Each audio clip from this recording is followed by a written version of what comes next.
বিশেষ আমার জনক নন্দিনী মা সীতা দেবী করিলেন পাতালে প্রবেশ। এই সত্যকাণ্ড সুধাভাণ্ড প্রভুর মধুমাখা রামায়ণ ভক্ত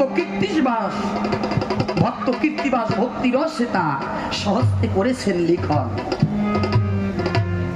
আজি কীর্তিবাস সুচিত রামায়ণ গান হবে মনে মনে, তাই দেখলাম ভেবে ইহার বেশি বলে কার্য নাই।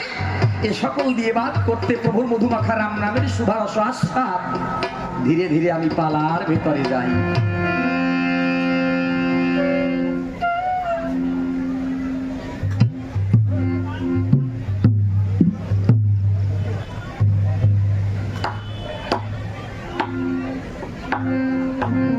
রাবণ রাজার 10,000 রমণী ছিল, 10,000 রমণী।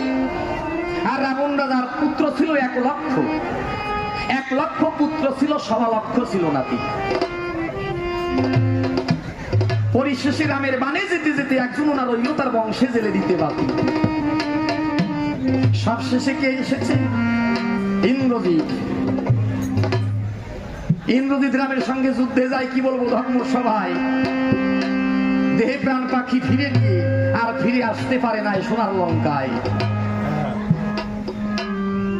অনন্ত শক্তি লক্ষণের বানাঘাতে রাত্র 2য় প্রহরে রাবণ পুত্র মেঘনাদ যুদ্ধ ধরাশনে সজ্জাগত। দূত এসে যখন রাবণ রাজাকে এই কথা জানায়, মূর্ছিত হয়ে ভূমে পড়ে, হা পুত্র ইন্দ্রজিৎ রইলি কোথায়? রাবণ রাজা কেমন করে কাঁদে সেই সময়। রাবণ কান্দে,